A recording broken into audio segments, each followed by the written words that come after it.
Assalamu alaikum and welcome to Inshallah and the Creek Don't Rise. Just wanted to give a little introduction to what this is. I have been doing quite a bit of political writing recently, particularly in 2024, and been getting a lot of engagement and response to that writing. And so for 2025, I wanted to finally gather the threads of that political writing and create a home for it to continue.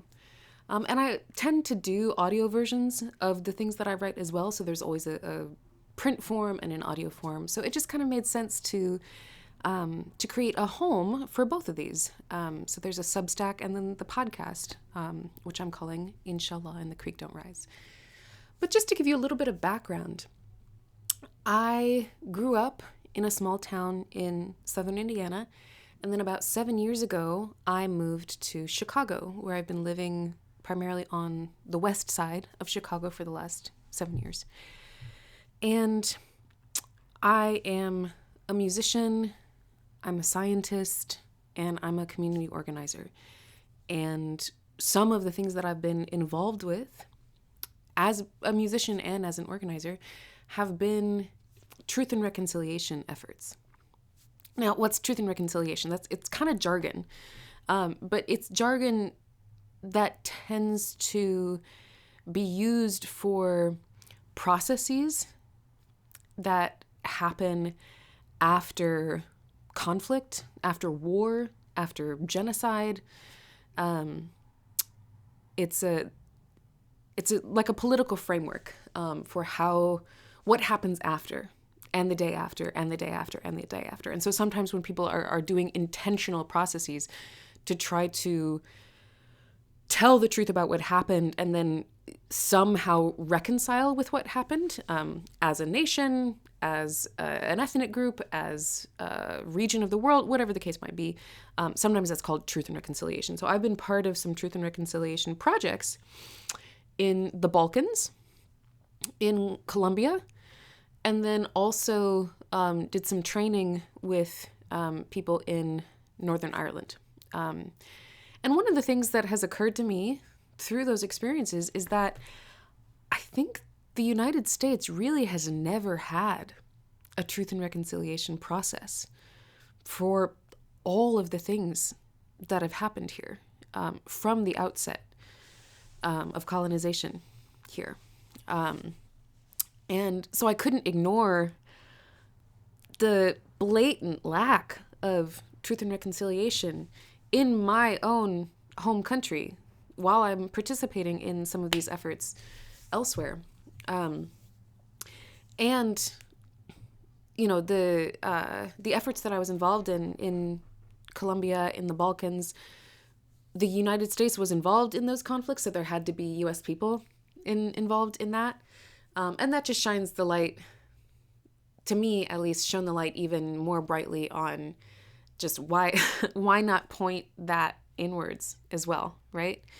So anyway, I have an interest in truth and reconciliation processes, having seen what all can go into it, and just feeling that lack here. But then also, I feel like I have had a pretty unique vantage point. Growing up in a small town in a Republican-led rural state, and then moving to an urban area, not just any old urban area. The south and west sides of Chicago have a very particular history of marginalization, deprivation, segregation, and resistance, and survival, and resilience. It's all of it combined, right? And these are two extremely different snapshots of America, but both are communities in crisis in their own way. I have been witnessing American communities in crisis my entire life. And the crises are very different, but they're all connected.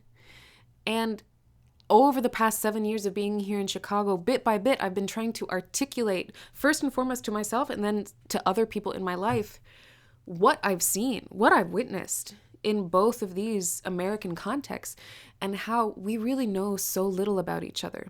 And our struggles are so connected, they really are, but we don't talk to each other. We don't have common ground with each other, particularly this urban-rural divide, which I think is really intense and not named very often, not explored very often. And so a lot of the writing that I've been doing in this past year has been trying to, in some ways, explain the crisis that rural and small town America has been going through within my lifetime to an urban audience, my community and my connections here in Chicago. But I would like to be a bridge to have that dialogue be both ways. I would like to ask the question, what does truth-telling look like in America? I think we need to speak truth to power, but also to each other. We have to let each other know. We have to tell each other what's going on in our communities a lot more than we currently are, because we really do need each other. We need each other so badly, given what's coming our way. So the writings that I've done over the last year have been focused on that, and I think will continue to be focused on that. Last year I wrote this zine in response to J.D. Vance becoming the vice president, and how he wrote Hillbilly Elegy. And basically I kind of like wrote my own Hillbilly Elegy to try to speak to, I think, all the ways that J.D. Vance is wrong, but to also try to translate some things about rural America to people in my life in Chicago.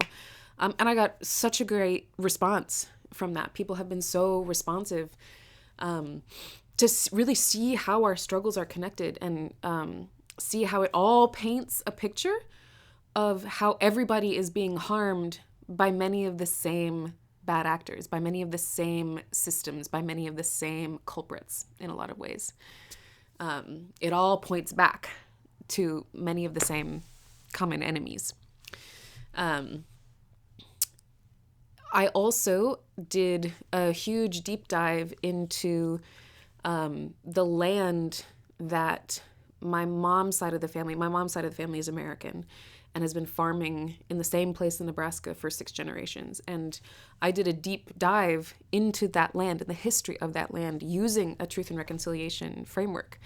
And that research, inshallah, is getting published in the Nebraska Journal on Advancing Justice sometime in 2025. And I would like to do the work of translating that. Like, what's getting published is very scholarly and, not super digestible, but I would like to do the work of breaking it down, not just in terms of what I found, but what that process was like. Because I think the more we do that, the more we're going to learn, not just about what came before, but what is still going on today to disenfranchise and divide us. So I'm not entirely sure all of the places that this Inshallah and the Creek Don't Rise Substack and podcast will go. We'll see. But that's the general aim of it, is an exercise in American truth-telling. Because after all, truth comes before reconciliation. And yeah, I'm very excited to keep going with it. Also, a little note about the name.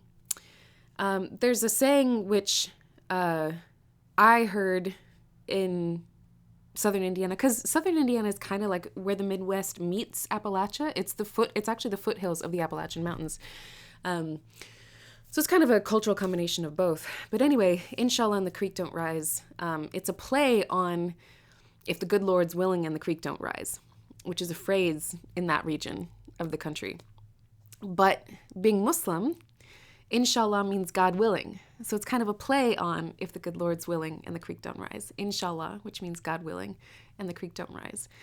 And it's also kind of an intersection of, or it's a phrase that kind of captures what my vantage point is in all of this. Just to give you a little example, in 2016, when I went to Standing Rock, to the protest camps that were